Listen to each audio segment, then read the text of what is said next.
fallopian tube natin, ma'am, lalo na po kayo, ma'am, you're very young, is 2.5 by 2.5.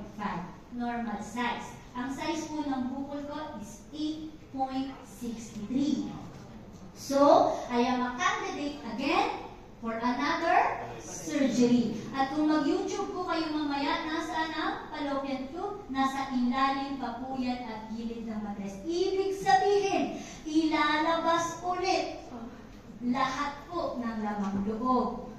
Which is yung aking pong intestinal obstruction, manipis na po. Nung pinakita nga po ng doktor ang aking bito ko, ang pangit mo, nasunog sa tanduay mo. Nasunog na, sabi ko, ano yan? Sabi niya, yan ang bito ka mo. Kaya hindi po ako pwedeng buksan. Kasi manipis na. So when that happened, my husband here is a former seaman. Pinapili po siya ng OB at aking surgeon. Nagtatalo po si Mr. Baltasar at si Doc De La Cruz. Ang sabi po ni Doc De La Cruz, pag hindi natin siya binuksan, puputok ang hydrosalpinx, malalason si Jeanette, mamamatay in 48 hours. Ang sabi naman po ng aking surgeon, si Mr. Baltasar, pag binuksan si Jeanette, mamamatay siya in 45 hours. So, ang asawa ko, ginawa niya 50-50, 50-50, kumuha ng 50, 100! Inilabas po ako ng hospital, pumirma ng waiver, at ibinili po niya ako sa kapamaraanan niya. You know what, ladies and gentlemen, that time zero, flat po kami sa finances. Kasi pinubos na po ng hospital lahat ng pera. I also got my love letter that I no longer have my job. So, jobless na po ako. I am a candidate for my another surgery. Zero lahat ng bako, may butas lahat ng aking passbook. At ang aking pong asawa, hinanapan niya ng paraan. Yung pong kwento ni Ma'am na product kanina. I took the product, ladies and gentlemen, and in 4 bottles, ma'am. 4 bottles. I'm telling you, ang sabi ko po talaga sa nurse, i-laboratory mo na ako dahil dalian mo na. Kasi nararamdaman ko po yung kinikwento ni Ma'am na healing manifestation. Ramdam na ramdam ko, lahat po lumalabas, lahat nagpa-blackout. Hindi ko na po siya ginigising, binibitbit ko na yung sarili kong mga dextrose sa CR dahil lahat lumalabas, lahat nag-loosen up. Kaya po nung after ng 4 bottles na nilakla ko, wala akong sinunod na timeline. Nung nag-present po sa akin yung Freeway Distributor, I'm telling you, ladies and gentlemen, wala akong naiintindihan kahit isa. Wala po. Ang tinanong ko lang, pinatay niyo po yung deer. Yun lang po tinanong ko sa dami mo nang in-explain niya. Bakit? Ano nyo, bakit? Kasi po I'm in pain. Wala na pong effective pain reliever nung nag-OP po siya. Nagdidelirio po yung paningin ko sa ospital. Hindi ko maintindihan po kung sinasabi niya. Pero ang sabi ko sa asawa ko, babe, gusto kong mabuhay. Isa pa.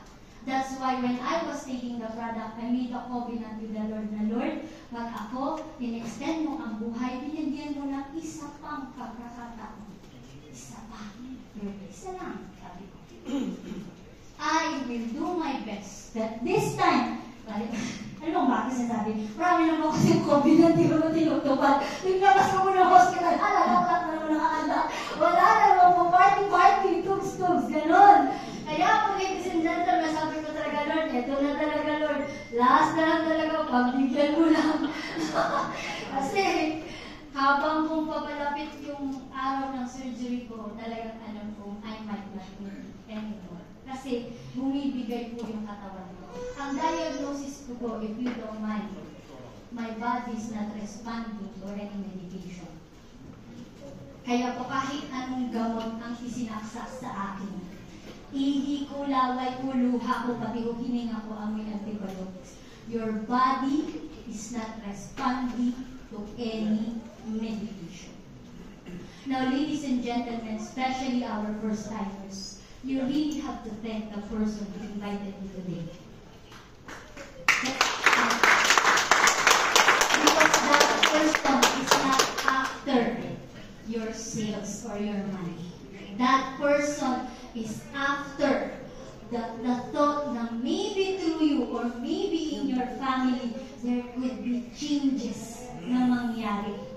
Because wag niyo pong papangarapin o ni-imagine yung sitwasyon namin ni Tita Marilo. Look at her, even though she was She had a mild stroke ng July 2024. Because of your tear placenta, she was able to recover fast and still get up on this platform. Alam niyo po, ladies and gentlemen, when I was invited here, nung naka-recover po ako ng after war battles, I have an offer as a project manager of Bingo for the whole Philippines, starting salary 230,000, hindi kasama ang aking allowance. I turned it down at sabi ko sa asawa ko, payagan mo akong aralin ko. Pero aamin po ako, 6 na buwan na po kung di nagre-reweigh, 6 na buwan na po ako nagre-reweigh, hindi po talaga ako nag-OPP.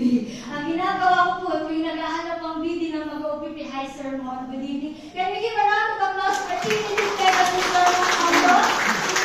Thank you for bringing us, sir.